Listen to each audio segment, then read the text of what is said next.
All right, security expert Dennis Amachree joins us live for discussion on this attack. Thank you for joining us on the news. Now, good afternoon. Yes, good afternoon. There's been divergent reactions. Let's begin from there with regards to this attack on the NDA. And when you look at it critically as a security expert, what's your perception of this attack? Is this a statement being made? What exactly do you perceive? First of all, I think it's a disappointment. It's a very sad event, okay? And then it is a statement being made because if you remember very well, when the forestry school was attacked, we mentioned it here, that NDA is just some meters away and NDA should take precautionary measures. And it's so funny that in fact it is just coming out that 2 cadets from that school had been kidnapped before and then released after ransom was paid. Now, under situations like this, where you know that your cadets can be kidnapped, and then they've been kidnapped, and then you've paid ransom, and then, of course, the next door neighbor has been attacked. You are still sitting down there and then allowing, you know, no access control. People just drove in to a military installation like that. I think it's very embarrassing and it's very disappointing. They said those who were manning the CCTV at the time fell asleep. And, you know, there's also a part of the vicinity that has no fence, so to speak, according to the reports.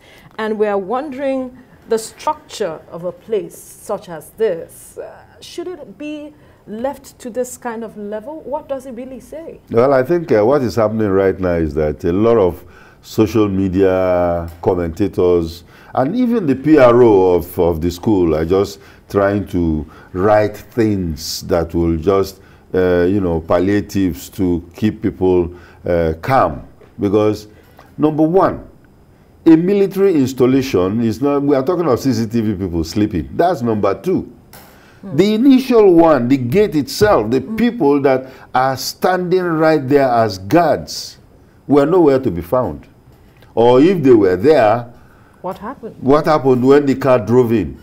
They saw them. They said they were wearing military camouflage in a truck, and then they drove in, and you don't even raise an alarm. You don't know who they are. You don't know. You don't even stop them to ask them who they are, because right now somebody has gone around to say that if you go to most military installations, actually you have to drive through.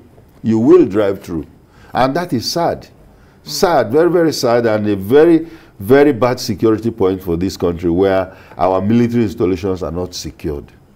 So, because the Chief of Defense Staff was saying that perhaps there's some level of collaboration within. Do you also feel that? Very well, very well. You cannot carry out, even if I want to come to your house, somebody has to be inside to tell me where the bedrooms are, where the toilets are, which escape route I can use to get out.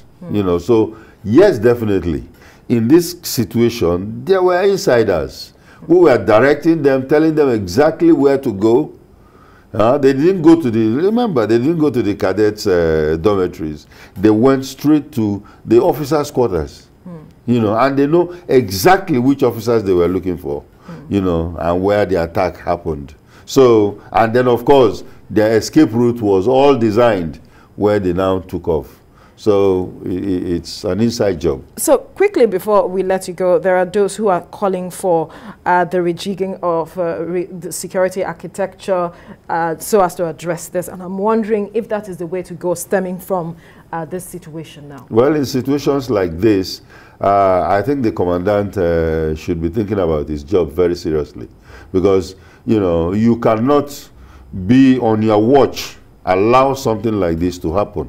You know, so I think it is very, very important. We've been talking of rejigging. People just have to wake up to their jobs. You know, the structure is okay, but the people that are manning those structures should be awake to their responsibilities. All right. We'll leave the conversation here now. Security expert Dennis Amachree, thank you so much for your time. Thank you for having me.